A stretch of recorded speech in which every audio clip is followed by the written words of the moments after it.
ماننے والا آیا کس کے پاس؟ سرکار شاہ طاہر قادری کے پاس آ کر اس نے کہا سرکار میں آپ کا مرید بننا چاہتا ہوں۔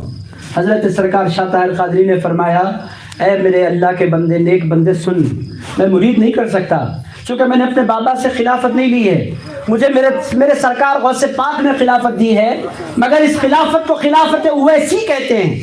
فیض ملتا تو ہے مگر یہ خلافت آگے میں نہیں دے سکتا، مرید آگے میں بنا نہیں سکتا، مجھے معاف کر دے، میرے بھتیجے کرنول میں ہیں، جا ان کا مرید ہو جا۔ کہنے لگے سرکار آپ کو میں نے دیکھا، آپ کو میں نے جانا اور پہلی ہی نگاہ میں آپ کو دل دے بیٹھا، اب میں در در جانے والا نہیں ہوں، میں آپ کا ہو گیا ہوں۔ سرکار شاہ طاہر قادری نے فرمایا بھائی تجھے میں مرید کر نہیں سکتا۔ اس نے کہا مرید کرے نہیں کرے میں آپ کی چوکھٹ پکڑ رہا ہوں، چھوڑنے کے لیے نہیں پکڑ رہا، مرتے دم تک میں آپ کی چوکھٹ پر رہوں گا۔ انہوں نے کہا یہ کیا بات ہے، کیسی ضد ہے؟ اس نے کہا سرکار دل آ گیا تو آ گیا، اب یہ دل ہر ایک پر آیا نہیں کرتا، آپ میرے ہو گئے تو ہو گئے، میں نے اپنے آپ کو آپ کے حوالے کر دیا تو کر دیا۔ اب میں آپ کی خدمت میں کروں کہ جسم کیا ہوتا ہے، روح کیا ہوتی ہے۔ عزیز دوستو سرکار شاہ طاہر قادری نے دیکھا کہ بہت ضدی ہے، کہنے لگے 2-4 دن کے بعد بلا کر پھر سمجھایا میں مرید نہیں کر سکتا، بیٹے ضد مت کر۔ نہیں سرکار میں تو آپ کا ہی مرید بنوں گا، نہیں تو مرید بنوں گا ہی نہیں۔ وہ بھی پکا ارادہ والا تھا، یقین والا تھا، مضبوط ارادے والا تھا، بنوں گا تو آپ کا مرید بنوں گا۔ ایک دن، 1 مہینہ، 2 مہینے، 4 مہینے، 6 مہینے گزر گئے۔ اب حضرت سرکار شاہ طاہر قادری عبادت کرتے کرتے تہجد ادا کرنے کے بعد تہجد کی نماز کے فوری بعد تشریف لائے، فجر سے پہلے کا وقت آ کر اس کو نیند سے جگایا۔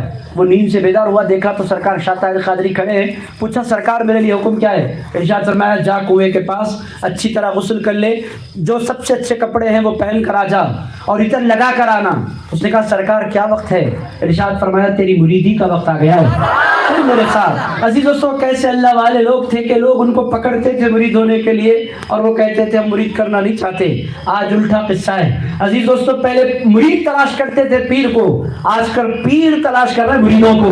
کہاں ملے گا، کون ملے گا، کس کو بناؤں؟ بھائی جو اللہ پر نظر رکھتا ہے اس کو مخلوق کی کوئی حاجت نہیں رہ جاتی، وہ مریدوں کا کوئی محتاج نہیں ہوتا۔ جس کو اللہ سے پیار ہو جاتا ہے، اللہ سے محبت ہو جاتی ہے۔ بہرحال سرکار شاہ طاہر قادری نے فرمایا تیرے مرید ہونے کا وقت آیا۔ میرے دوستو آج کی تقریب میں ایک ہی بات آپ کو سمجھانا چاہتا ہوں، وہ آپ سمجھ لیں، اللہ کرے کہ وہ بات آپ سمجھیں۔ میرے دوستو بہت ہو گیا جسم کے پیچھے بھاگنا، یہ جسم اچانک ہاتھ بھی دے دیتا ہے۔ آپ ایک بات، سرکار شاہ طاہر قادری قدس سر العزیز اس کے پاس تشریف لائے، ارشاد فرمایا چل تیرے مرید ہونے کا وقت آ گیا۔ وہ تیار ہو کر سرکار شاہ طاہر قادری کی خدمت میں حاضر ہو گیا۔ سرکار شاہ طاہر قادری نے اس کا ہاتھ تھاما، اس کے بعد فرمایا آنکھیں بند کر۔ اس نے آنکھیں بند کی۔ سرکار غوث اعظم دستگیر نے فرمایا اب آنکھیں کھول۔ سرکار شاہ طاہر قادری نے فرمایا اب آنکھیں کھول۔ اس نے آنکھیں کھولی تو وہ حیرت زدہ رہ گیا۔ جو ہی اس نے آنکھیں کھولی اس کے بازو شاہ طاہر قادری کھڑے تھے، اس کے سامنے غوث اعظم دستگیر تشریف فرما تھے۔ ایسی دوستو یہ کیسے ممکن ہے، یہ کیسے پاسبل ہے؟ تو میرے دوستو یہ کمال جسم کا نہیں تھا، یہ کمال شاہ طاہر قادری کی روح کا کمال تھا۔ عزیز دوستو وہ جاتے بھی تھے اور جس کو چاہتے تھے لے جاتے بھی تھے۔ عزیز دوستو یہ باتیں سمجھنے کی ہیں، یہ روح کا کمال ہے۔ عزیز دوستو ہم نے کیا ہے؟ قرآن بند کر کے رکھ دیا۔ عزیز دوستو ہمارا حال کیا ہے؟